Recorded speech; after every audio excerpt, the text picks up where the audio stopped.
About 1,000 NPP faithful to vote in party's upcoming Special Delegates Congress. A call on the Interior Minister to act swiftly in the matter relating to the attacks on journalists by uniformed men.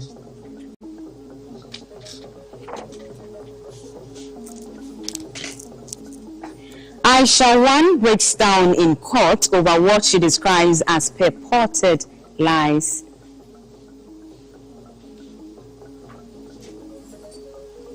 Government releases 50% of the total 203 million Ghana cedis owed members of the National Food Suppliers Association.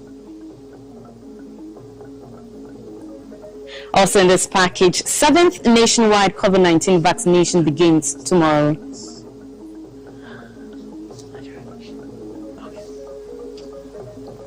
Nigeria steps up against the spreading anthrax after confirmed cases at a livestock farm in the capital.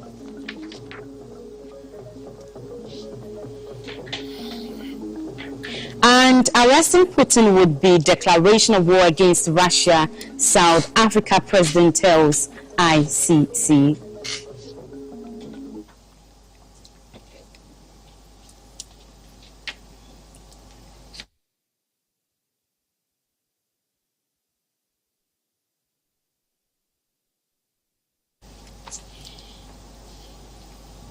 Good evening and thanks for joining us for News Hour at 7. We're live on GTV and GBC News. My name is Clara Mlani. And I am Samuela Quarter. Remember, we're streaming live on Facebook at Ghana Broadcasting Corporation. Good evening.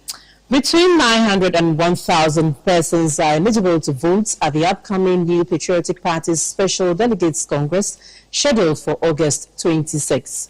The number constituting the special college would be the final determinant for the 5 aspirants out of the 10 who had been approved after passing the Michael Quinn-led vetting process, vying to lead the NPP as flag bearer. GBC News' Clara Mlano has been speaking with the party's General Secretary on plans to the upcoming or for the upcoming internal event. There has been a special interest on who leads the New Patriotic Party to election 2024, with 10 aspirants in the race and selection process to be conveyed at a Special Delegates Congress, deemed by some as bias against the grassroots. But, having cleared all 10 flag-bearer aspirants of the NPP and presented its recommendations to the steering committee, the move has activated Article 13, Clause 9 of the party's constitution, which says, if more than 5 aspirants meet the qualification criteria, a special electoral college will be assembled to finalize the selection process. Then this week on Thursday, the 20th of July, the party NEC and National Council will be meeting. Vetting committee can only recommend. It is National Council that gives final approval. Barring any unforeseen circumstances or situation that may happen, I'm sure all the 10 personalities who were recommended by vetting committee will sail through. Then our party constitution is very clear. If you go to Article 13, it states clearly that where after vetting we have more than 5 aspirants, then the party goes into what we refer to as special delegate college to trim the number from whatever figure to 5. So that is what we are waiting. So by Thursday, if National Council gives the approval, they set the date for special delegate elections, which will happen on the 26th of August. And who is eligible to cast a ballot at the upcoming August event? The composition of the about 1,000 delegates is made up of founding members, members of the National Council, National Executive Committee, Regional Executive Committees, the 137 NPP members of Parliament, and all members of the National Council of Elders. The rest are party card-bearing ministers, representatives from external branches, all former national officers, 3 representatives each from the Women's Wing, Youth Wing, and Nasara Wing. We are in the final stage of doing the compilation. And on top of my head, basically we are not going to exceed 1,000. So between 900 to 1,000 delegates will form the special electoral college. Because when you talk about the funding members, some have died, so we have to take their names out also. And again, we also have to look at past national officers. Some have also died, so we are trying to organize all those things. I'm sure before the week ends, we should have the final list for the special delegate election. General Secretary Mr. Justin Frimpong Kodia says the Congress is just one of the 10 stages preceding the November 4, 2023 presidential primaries, where the ultimate 1 out of the 5 would be chosen to hoist the party's colors as leader into the 2024 exercise for the new patriotic party. On the ballot sheet at the upcoming August Congress would be no female contender. At the end of the day, it was free, fair, and transparent. We gave the opportunity to everyone who had the interest to contest. But so it's rather unfortunate that out of the number of people who picked, all of them are men. And it's something that maybe going to the future, we may have to encourage more people and also even support them to also contest. But at the end of the day, it starts from the person. The person must have the dream and the aspiration to contest. And as we all know it, the race for the top spots has Alan Tremantin, Dr. Mahamadou Baumia, Boachie Jakun, Dr. Osei Yakuto, and Kennedy Japan. Also eyeing the seats are Joe Gate, Kwabne Japan, Dr. Kofi Kunedu Apreko, Ernest Kwejo Poku, and Francis Adai Nimo. Hearing at a high court in Accra was disrupted briefly after M1, popularly known as Aisha Wang, broke down in tears over what she alleges as lies being leveled against her. She denied claims by the prosecution that she held on to the passports of some 2 Chinese nationals because she had brought them from China to work on her faulty excavators. Ms. Wang told the court she had the passports because the owners asked for her help to renew their permits, which had expired.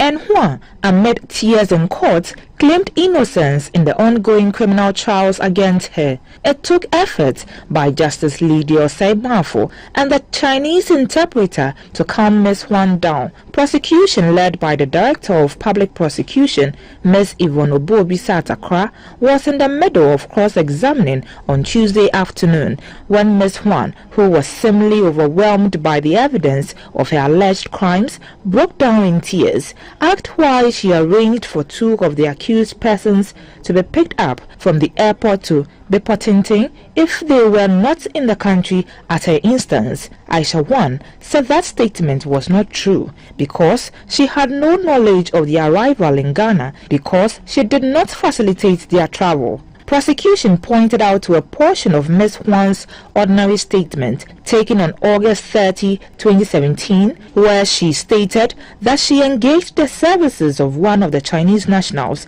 to provide repair services at a mining site at Jamang. Aisha denied the statement, explaining that she never said anything like that. She added that she was asked to sign the statement because that was the only way she could leave the station and that she did not understand the content of any of the records. Aisha Wang also denied her company, Golden Asia Company Limited, owning 6 excavators, which some had broken down, for which reason she brought in 2 of her countrymen for repair services with spare parts from China. Sitting continues July 24, 2023.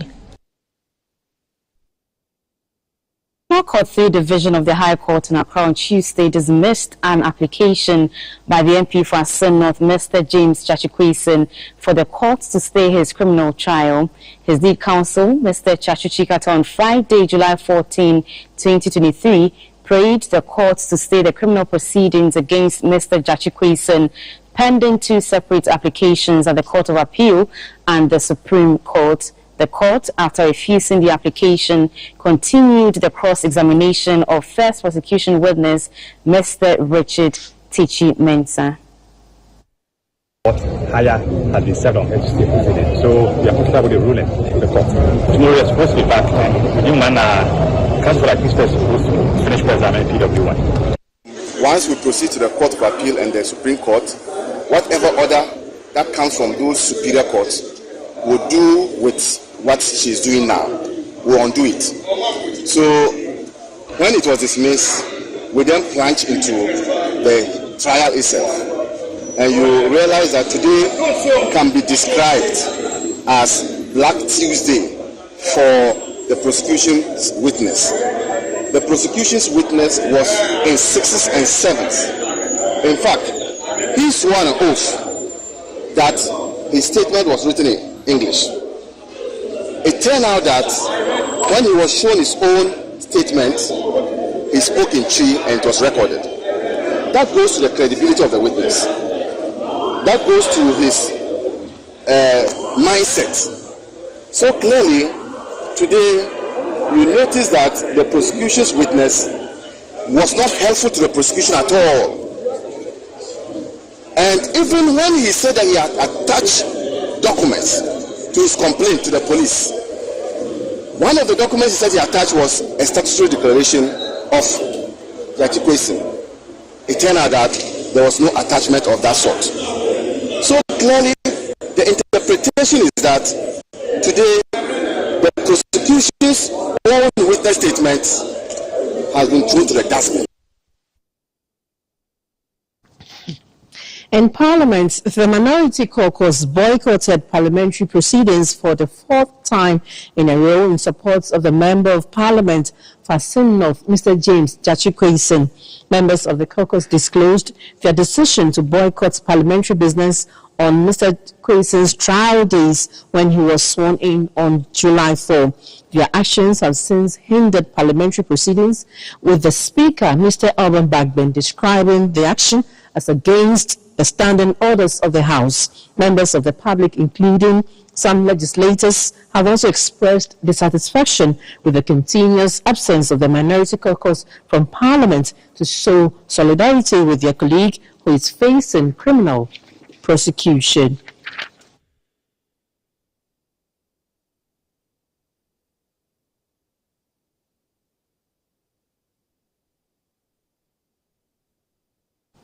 The Minister for Agriculture, Mr. Brian Champon, says government has released 100 million Ghana cedis to the National Food Buffer Stock Company for onward payment for suppliers. The amount, he says, represents 50% of the total 203 million Ghana cedis owed some suppliers. The Agric Minister on Tuesday briefed Parliament on the challenges faced by the National Food and Buffer Stock Company and the resultant picketing by some food suppliers at its premises for the past 2 weeks. Mr. Brian Champon also promised that the rest of the money owed suppliers will be paid in a month's time. The Speaker of Parliament, Mr. Alban Bagbin, last Friday directed the Business Committee to program ministers responsible for finance, education and food and agriculture to brief the House of the supposed challenges at the National Food and Buffer Stock Company. Speaker of Parliament, Mr. Bagbin, however, was not present during Tuesday's proceedings. Mr. Speaker, currently Buffer Stock owns its suppliers for 203 million Ghana cedis. Mr. Speaker, since 2017, Buffer Stock has done big business with the suppliers to the tune of 2.7 billion Ghana cedis. In 2017, it was 81.1 million. 2018, 296 million. 2019, 441 million. 2020, 467 million. 2021, 692 million. 2022, 726 million. Mr. Speaker, Buffer Stock has made payments in respect of 2017, 2018, 2019, 2020, 2021 in full. Mr. Speaker, in 2022, of the 726,617,881 Ghana cedis, 500 million cedis has been paid to the suppliers. We still owe suppliers a little north of 203 million Ghana cedis. Such release, Mr. Speaker, we've sent to finance, and last week we received 100 million, which is 50% of what is due the suppliers. We have transferred same through the processes to buffer stock. We're hoping that, Mr. Speaker, by the midweek this week, that 50% will be sent to suppliers. Mr. Speaker, I have also assured the suppliers that by the 17th of August, as we commence the payment of the 50% 17th of July, by the 17th of August, the remaining 50% will be paid. Now, despite the enormous importance of maize in Ghana, maize farmers in the country continue to experience low yields, making Ghana self-insufficient in the production of the crop. Scientists are currently adopting ways to increase yields, and one of the methods is the efficient and judicious use of fertilizer. At Dida in the Etima Kwawoma district of Ashanti, more than 50 farmers embarked on a field trip to access the outcome of a 5-year field trial on improving maize cultivation. The field trip was undertaken by research scientists implementing the Fertilizer Research and Responsible Implementation Ferrari project with funding from USAID. The 5-year project is a collaborative effort between the Ministry of Food and Agriculture, research scientists from Soil Research and the Savannah Research Institutes of the Council for Scientific and Industrial Research (CSIR), and some Ghanaian universities. The project involved the efficient and judicious use of fertilizer on the piloted farms for maximum yields. Research data revealed that close to 6 tons of maize per hectare is achieved across the major ecological zones in Ghana with the use of fertilizer. Perfect yield can be achieved through irrigation, optimal fertilizer application, and adequate weeds, pests, and disease control. Dr. Williams Mensah from Ferrari gave highlights of the project, which ends in 2025. What we are trying to do is to try to improve 3 things in the country. 1, transform the fertilizer sector.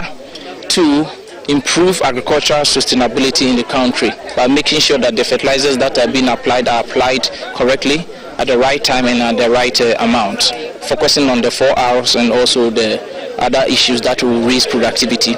A senior research scientist from the Soil Research Institute of the CSIR in Kumasi, Dr. Patrick Ofori, said the field trial has revealed that addition of sulfur to the NPK fertilizer will improve soil quality. We decided to bring the farmers around Achuma Kwangoma to come and observe the demonstrations that we are conducting here, involving the use of both the granular and the briquetted fertilizers for maize production.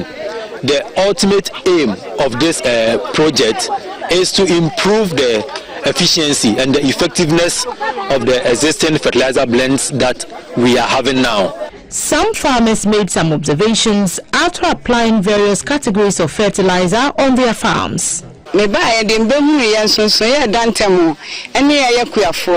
Said the Dantamo, a sonko. The almost say what this is I Medina de Abbey. Yes, Yababa Bishop, Nemo, yes, you say anything beyond a bay a Jumano. Yes, already fertilizer no a bay a Juma. This year's celebration of the World PR Day is focusing on harnessing the power of public relations and recognizing its relevance in today's interconnected world. As part of activities to mark the day, the University of Media Arts and Communications, UNIMAC, organized a practitioners' conference in Accra.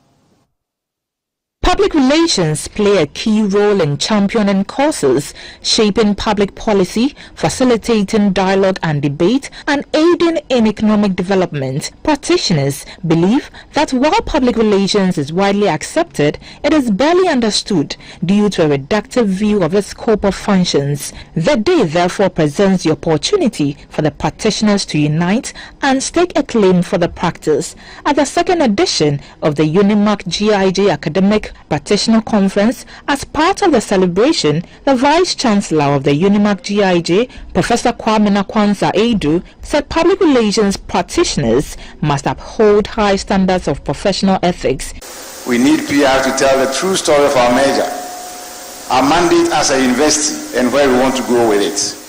We need PR to help tell the story of the distinctive areas of specialization that exist in the 3 constituent institutions. We need PR to help communicate our vision and aspiration to our publics. And on that score, it will be remiss of me if I do not utilize this rare opportunity to share our vision, which centers on the university's aspiration to become a first-rate communication university. The Dean of Faculty of Public Relations, Advertising and Marketing at the UNIMAC GIJ, Madame Mavis Sando, spoke about the conference. We at the faculty have instituted the UNIMAC GIJ Academic Practitioner Conference, which is an annual event to bring both communities together to deliberate and find a common path. We envisage that this will benefit the 2 communities and our students in various ways. As they mark the day, PR practitioners hope to extensively put the spotlight on the strengths, limitations, and potential of the profession, as well as utilization of new tools and trends. Final year students at Accra Girls Senior High School have participated in a session to prepare them better for their WAEC examination. It was organized by the Community Education and Youth Development Directorate of the National Commission on Culture. The session is to help the students excel in their general knowledge and arts examination. It places emphasis on the practical application to deepen the understanding and practical skills in various art forms. This session was purposely designed to equip the students with the necessary skills and knowledge to excel in the upcoming exams and for their future endeavors. The National Commission on Culture believes that art is not just a means of self-expression, but also a powerful tool for personal growth and development. For the 2-day session, the facilitators will guide them through a diverse range of artistic disciplines. The Assistant Headmaster for Academics at Accra Girls Senior High School, Mr. Sebastian Akalinya Adama, said the program is a good initiative and needed to encourage the students in the visual arts department to love what they are doing.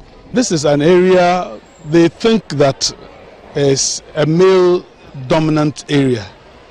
So they come into the program with some misconceptions, and we need to disabuse them of those minds. So it is a good program that we are really grateful to the National Commission on Culture to bring it to the school. The students were divided into 2 groups for practical knowledge on painting, fabric design, still life drawing and lettering. You coming to our aid, I think that will be more improved in the arts way, and then when we're going to write WASI, and I think it will help us very much. Me, for instance, I'm not really good in general knowledge in arts, but at least I've been able to develop more knowledge about color psychology.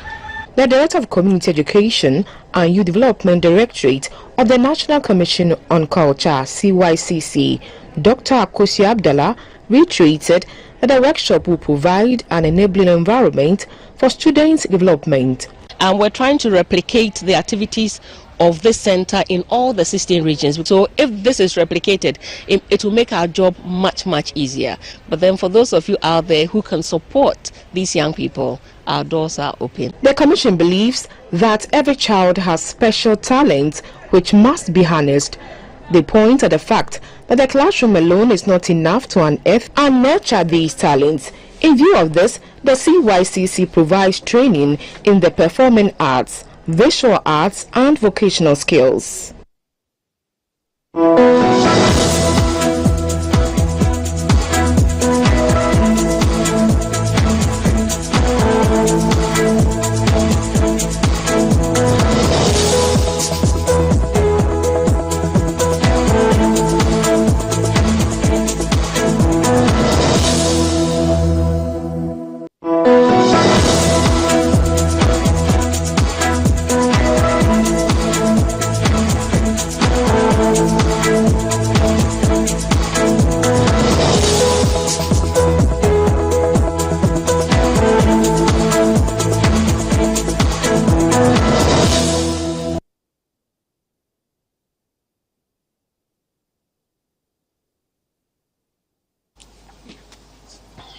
You're still watching News Live on GBC News and on GT. Remember, watching me live on Facebook at Ghana Broadcasting Corporation. Now, also in this package, when the Ghana Journalists Association engaged the Inky fraternity in Accra on Tuesday, the call was for the Interior Minister, Mr. Ambrose Derry, to take quick action against the incessant attacks on journalists. The GJA President, Mr. Albert Jumfo, said the association expects Mr. Derry to promptly take action, just as he did in his reaction to the IGP's leaked tape. He believes this will ensure that the rule of law is upheld. In focus was the recent attack on the Upper West Regional Chairman of the GJA and staff of GBC, Mr. Swala Abdul Wahab, by an immigration staff. The Ashanti Regional Correspondent of GTV, Nicholas Osewusu, by police officers, and Angel FM's Tema Regional Correspondent, Augustine Ahiabo, by residents of Ashaiman. The president of the Ghana Journalists Association, Mr. Albert Jumfo, said the conduct of the uniformed officers was highly unprofessional and a gross misconduct which warrants severe sanctions. The violations that have been recorded in Ghana over the past year, in our view, give cause for pessimism regarding the country's performance in the next ranking of global media freedom. It is obvious that our press freedom environment is deteriorating seriously, and it is our view, therefore, that efforts to bring a positive change should begin from authorities in sanctioning people who commit atrocities against journalists and media practitioners. Mr. Jumfo said journalists see men in uniform as partners in development in ensuring that governance and the rule of law are upheld, and therefore view their actions against journalists as a deliberate attempt to gag journalists. He called on the Interior Minister, Mr. Ambrose Derry, to act swiftly to deal with the matters, just as he did in his reaction to the IGP's leaked tape. The association also called on government to adequately resource the National Media Commission to effectively carry out its mandate of monitoring and regulating media content in a proactive manner. GBC News will telecast live the Public Accounts Committee sitting from Parliament House from 10 a.m. starting tomorrow, Wednesday, 19th July 2023. We are back with more stories. Please don't go away.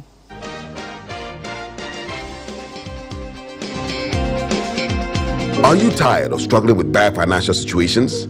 At Quick Credit, we understand the difficulties that come with transitioning to a better one.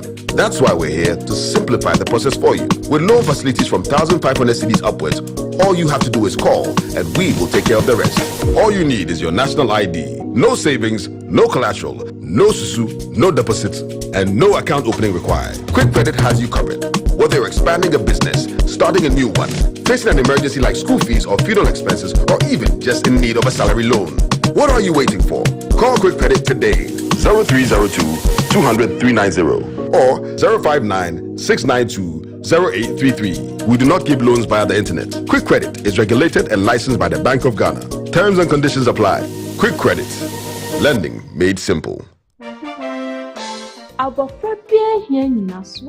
Odebenyi odomo apomodimo ene akukudromo eti na wose yetu anamo ebema ye manage ye dache early childhood development ye kwanya ye fasodititi ye mofra ntem e wose ye wow pe mehweso afame exp inro nyina abra menyem na madene ho fi malaria mehweso ama me banu funso nkoa abosumi sia edikan eno nkoa ne aduane ne insu a ohia onya bosume nso a mema me ba no aduane a ahoɔden wɔ mu ene dudu a ohia na aboa ma me ba no anyi pepeepe mekoso a de me ba na kɔ ama ya bobɔ ne mpane na ya soso na num ama na nya bible a emu ɔdre mekoso de ɔdɔ atete me ba a ɔwɔ ne padua mu sinto na mama no akonya abɔfra bia hia mehwesa me ba no bɛhyɛ adesua sentem na ne daache awie ne pɛye mehwesa me ba no fom a metene no ɔdɔ kwan so menya no han na mebɔ ne ho ban abere nyinaa meta me ba mpo to akyi ntem paa fi ne nkɔla abere enti wɔn so yɛ ne saa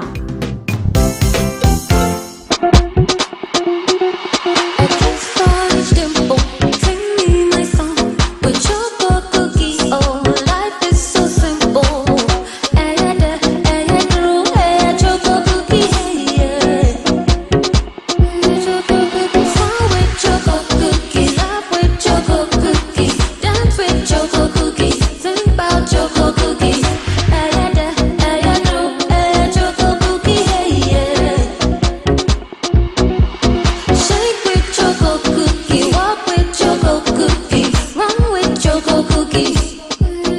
Piccadilly Choco Cookies, made with the finest Ghanaian cocoa. Now introducing Piccadilly Butter Cookies, a new addition to the Piccadilly family. This advert is FDA approved. 88 out of 88. It's raining great goodies and value all over Ghana. GBC is 88 years old, and for every business you do on any GBC platform in anniversary month of July, you get 88% extra value. 88 out of 88. Do business with us from the 1st to the 31st July 2023 and get extra 88% bonus all over GBC platforms. The benefits are valid till September 30, 2023. 88 out of 88. Love the new GBC. Terms and conditions apply. Contact us on 0303 959 604 or 0303 959 605 and to by email sales@gbcghanaonline.com. 88 out of 88. I'm not blaming you for sleeping with another woman. You threw me out of your house because I slept with your friend. I'm not angry either, at least not anymore. Did she put a knife to your throat and forced you to have sex with her? I just feel pain. Please don't ask me if I'm okay, because clearly I'm not. I mean, my life was perfect. Thinking of you makes me happy. And then you came along and you just wrote it all down to hell. I'm getting very tired of your little zingers that I am the uncompromising one. You know what, let's just lay it out on the table and get it finished once and for all. You know one bad thing about being in love, Joe? Is that it makes you vulnerable. It opens up your chest, it opens up your heart, which in turn makes it easy for someone to get inside and mess it out. Bloodlines, coming soon to GTV.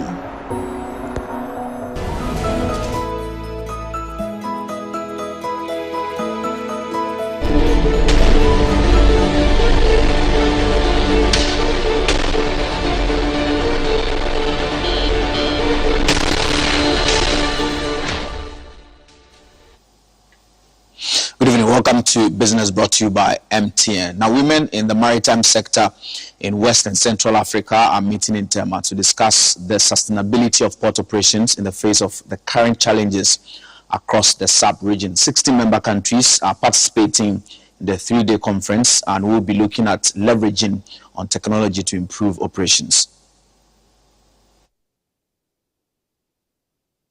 Maritime trade promises enormous economic growth for West and Central Africa. Experts say inclusive development is one of the surest ways and sustainable means to harness the full potential of Africa's blue economy, and women must be at the heart of this agenda. Realizing the importance of women in the maritime sector, the network of professional women in maritime and port sector of West and Central Africa was formed to promote and spread this vision of equity and unity in the sector through the perfect integration of women. Since 2007, the network has been involved in strengthening the management capacity of women and driving the development of port and maritime activities in West and Central Africa. As a result of the activities of the network, there has been progression of women into key positions in their respective countries. At the 3-day conference, participants from 60 member countries will discuss major issues bordering on the sustainability of the ports in the face of the current challenges across the sub-region. The Director General of the Ghana Ports and Harbours Authority, Mr. Michael Luguje, commended the women for their significant contribution towards the growth of port operations in the region. I just wish to then close this welcome remarks by drawing our attention to the fact that in discussing sustainability, you should also discuss the human factor, woman in the maritime sector. That is why you are all here as a women's network, to champion your interests and the growth of the woman and the significant participation of women in maritime. How are you doing that? I'll be very much interested in what you are doing at your various countries. The Deputy Minister for Transport, Mr. Frederick Adom, applauded the women, saying the ministry will continue to support them to grow the blue economy. The occasion saw the inauguration of the Ghana chapter of the Network of Professional Women in Maritime and Port Sector. The executives were sworn in with a mandate to promote the activities of the network in Ghana. Also in business, the cedi continued its stable performance against the US dollar on the interbank and retail markets, but dipped in value against other trading currencies, including the euro and the British pound. Throughout 2023, the cedi has largely held its own against the greenback, with analysts pointing to a stable run prior to the Monetary Policy Committee meeting scheduled for Wednesday to Friday, along with the subsequent press conference on Monday, July 24, 2023. Beyond the month of July, the performance of the cedi will depend on several key factors that are poised to shape its outlook. External debt restructuring process will play a pivotal role in determining the cedi's trajectory. Additionally, market observers will closely monitor the outlook derived from the revised fiscal framework, the annual cocoa loan syndication by Cocoa Board, and the successful completion of the first review of the IMF program. These crucial elements are expected to influence the performance of the cedi in the coming months. While the cedi has demonstrated resilience against the dollar, it faces challenges against other significant trading currencies. Also in business, museums are among the most visited locations, with the world's top 100 art museums attracting 71 million visitors in 2021. With a large number of these artifacts emanating from Africa, most Africans believe the return of stolen artifacts during the colonial era would boost tourism in the museums of many African economies. The stolen goods are part of our heritage. They are part of our story.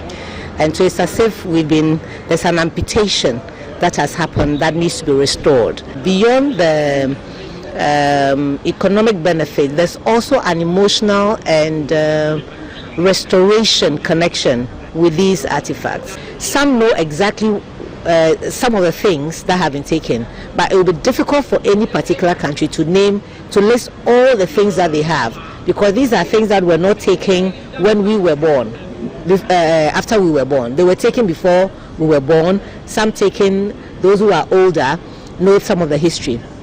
So it is only when you go to museums and you find them labeled that this is from, for example, Aplau, this is from the people of Benin or of Nigeria or of Togo, that you know that this belongs to your people. And that was business brought to you by MTN. MTN is everywhere you go.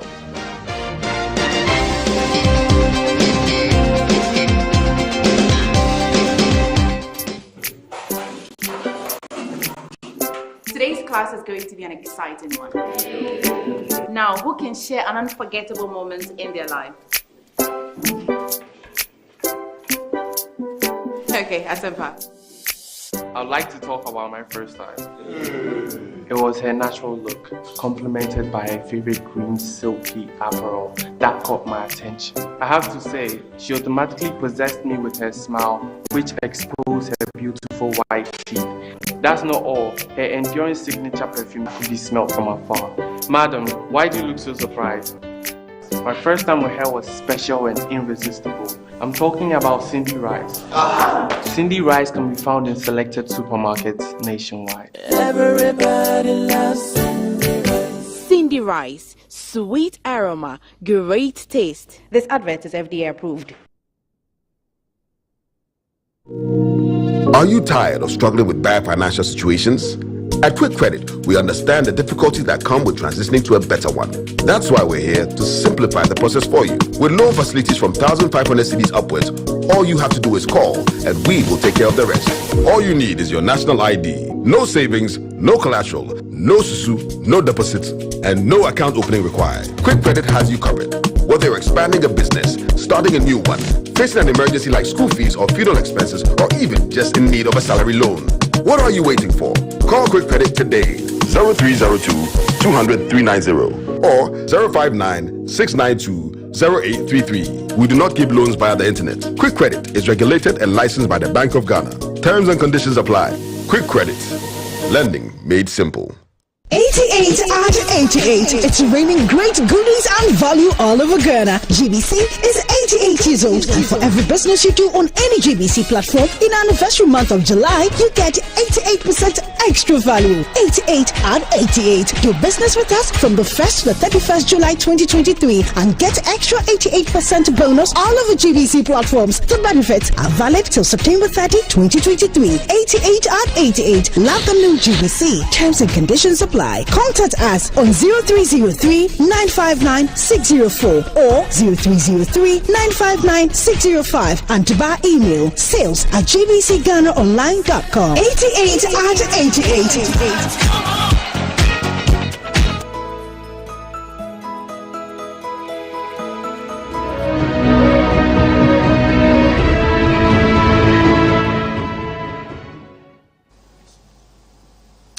Good evening and welcome to the energy segment. My name is Dominic Onoji.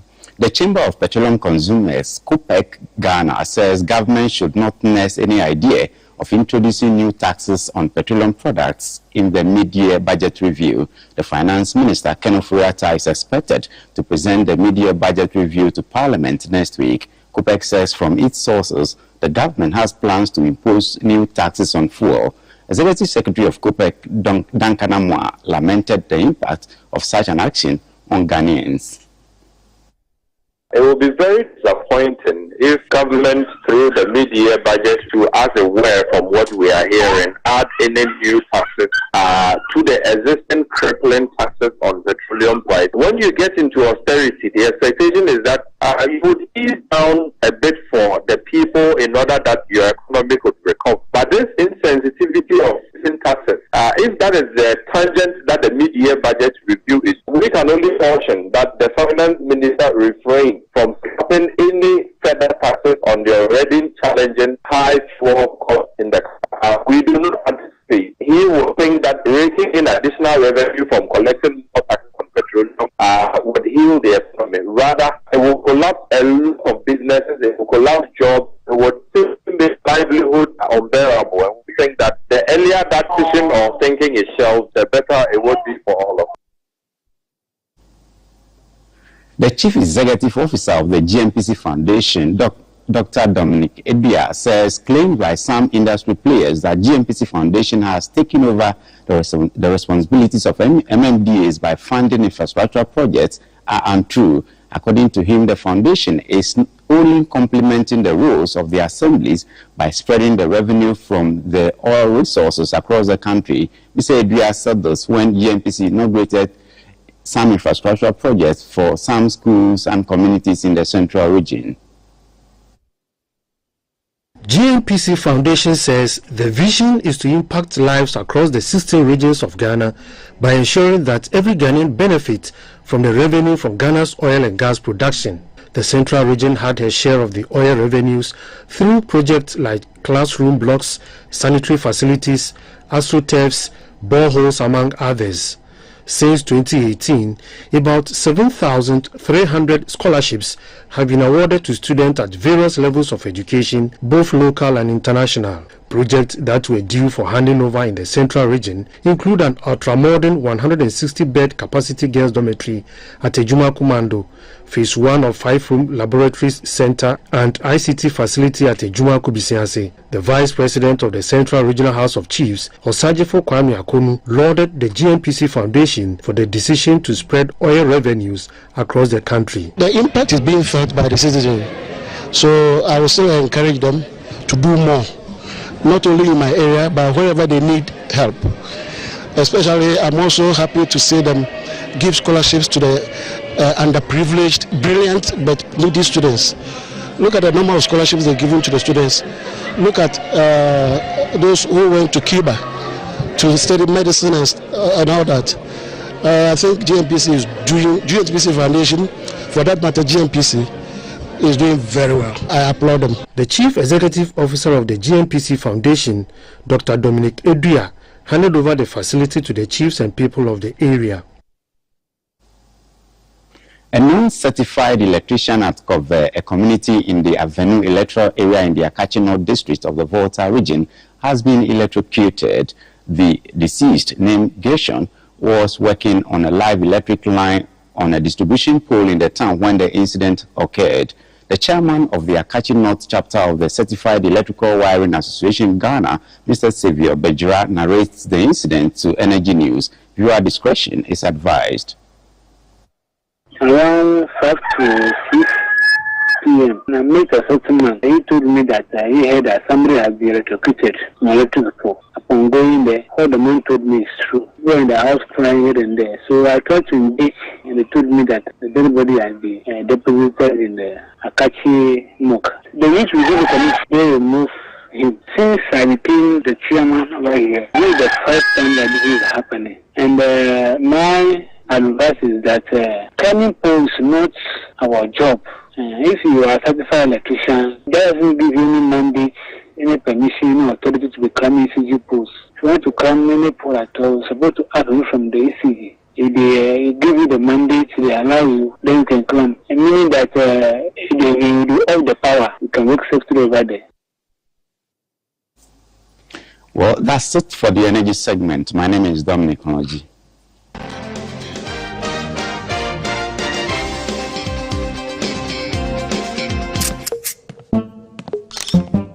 The show was a jar or bar anyone concrete dim.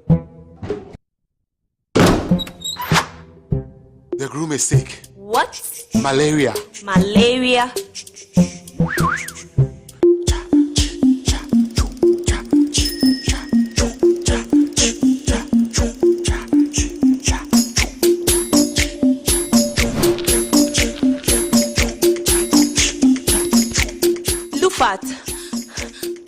Lufat.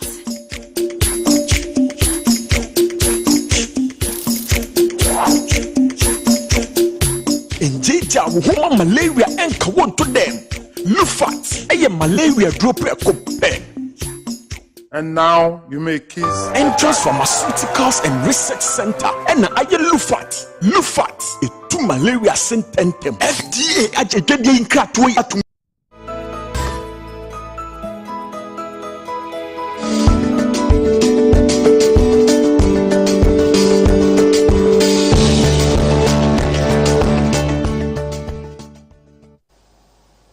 Time now for help brought to you by Lufa, Tobinco's premium gift to Africa.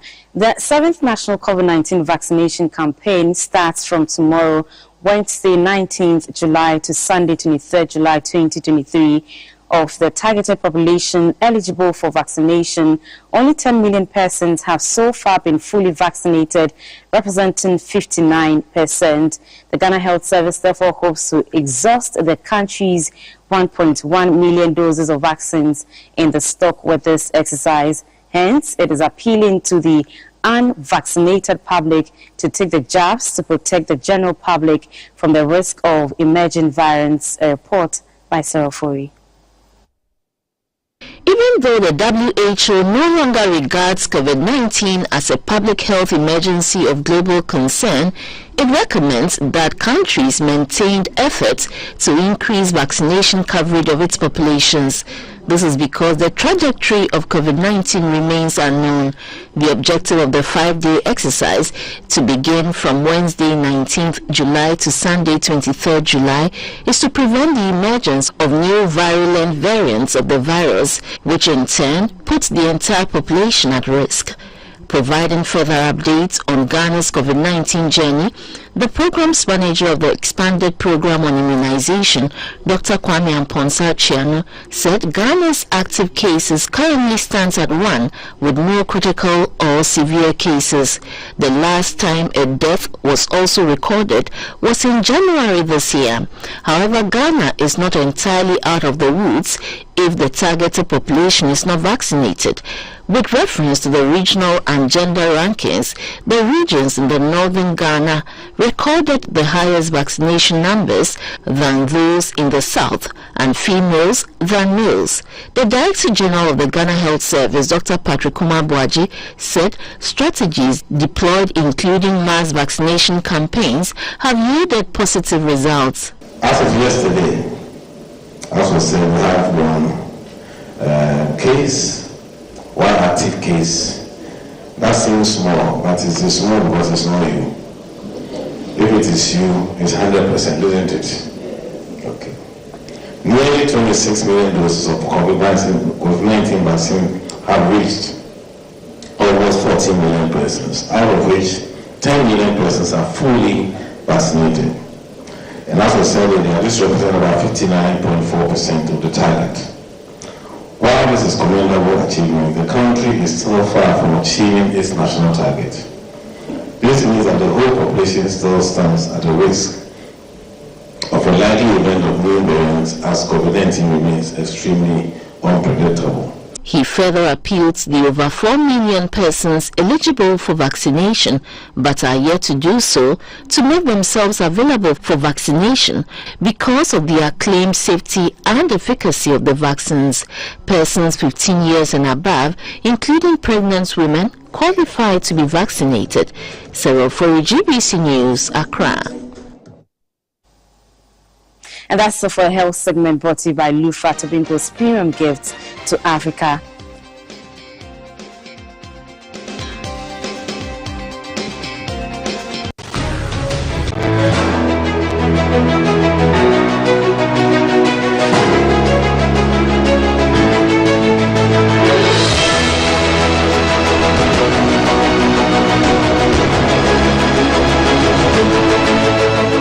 GBC at 88. The authentic and trusted voice of Ghana.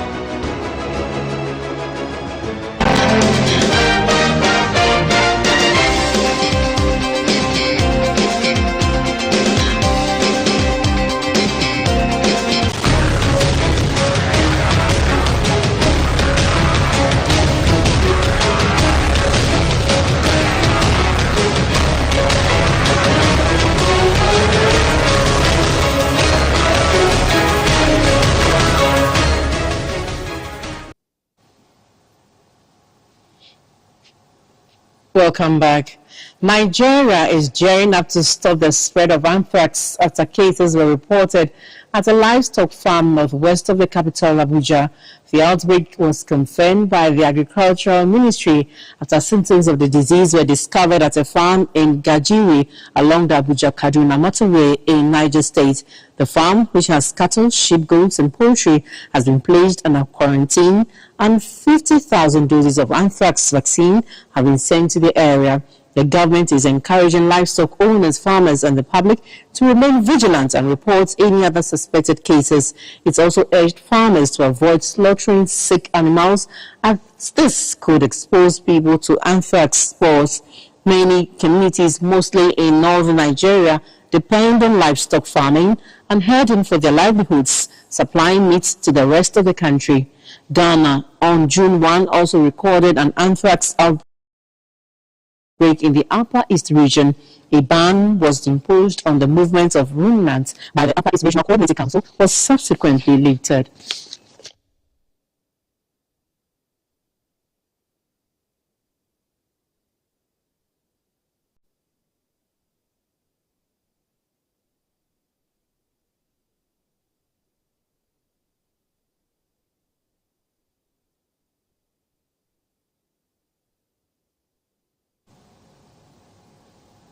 South Africa's President Cyril Ramaphosa has told the High Court in Gauteng that arresting Russian President Vladimir Putin, if he travels to South Africa for the BRICS summit in August, would be a declaration of war against Russia, and the president did not want the public to know that. However, the court ruled on Tuesday that Ramaphosa and his government's response to the DA's legal attempt to force the government to arrest Putin should be made public. Quote, it will be reckless, unconstitutional and unlawful exercise of the powers conferred upon the government to declare war with Russia by arresting President Putin, unquote. Ramaphosa told the court in his affidavit, which he argued should be kept a secret.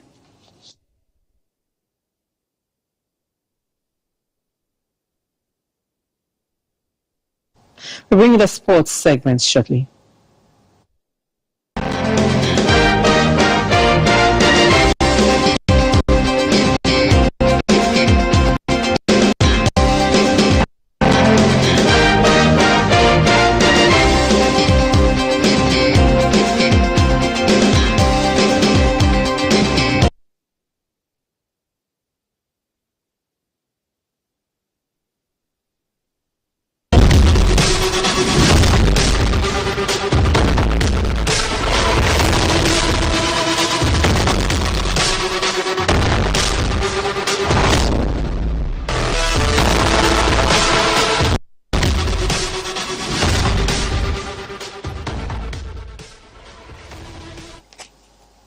Now let's talk sports. The Accra West Division District Division 3 Middle League final has ended on a high.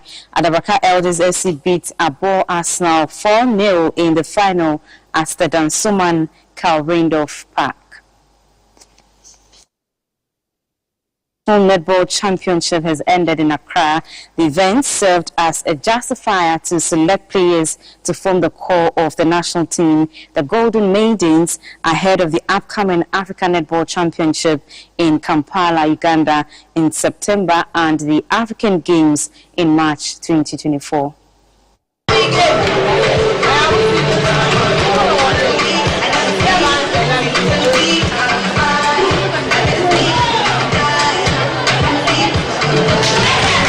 7 teams participated in the 2-day national championship at the tennis courts of the Accra Sports Stadium. The aim of the championship was to select players to form the core of the national team for the upcoming African Games in March 2024.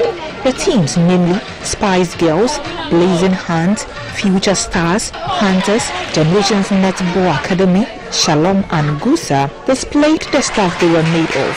The all-play or encounter served as a good test for the players to hone their skills, for the technical handlers to select the best. At the end of the first round, 4 teams made it to the semi-final stage. They were the Hunters, Generation, Shalom and Gusa. Generations Netball Academy beat Shalom 20 points to 11 in the first semi-final match to book a slot in the grand finale. Hunters from Winneba also beat Spice Girls in their encounter. Gusa Select team placed third at the end of the championship, and the third position went to Shalom after a 15-12 final scoreline. The final was action-packed. Hunters from Winneba faced Generations Netball Academy. Generations made the best out of the opportunities and carried the day 10 goals to 6. Despite losing the game, officials adjudged Zita Mensah from Hunters Winneba as the best shooter. President of the Netball Federation of Ghana, Reverend Emmanuel Nikwe, praised the ladies for their efforts. Majority showed glimpses of skills that we require in the national team, but there's a lot of work we have to do in terms of the technical aspect, that is the rules of the game. When we go to camp, we will have to work on that. And I'll take you to the world of entertainment. Stay.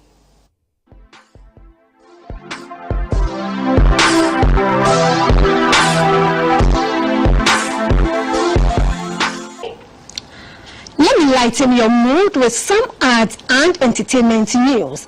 I am Hagar Owusu. The Deputy Minister for Tourism, Art and Culture, Mr. Mark Okriekumante, has picked firms to contest the MPP primaries for the Ayenswano constituency. The Ayenswano seat was snatched by the NDC's Teddy Nanayao Adi in the 2020 elections after defeating the MPP's candidate, Samuel Ayape. The renowned producer, Mr. Okriekumante, hopes to snatch the seat right back for the MPP in the 2024 elections if given the chance. The New Patriotic Party shall hold its parliamentary primaries from September 23 to December 2nd, 2023.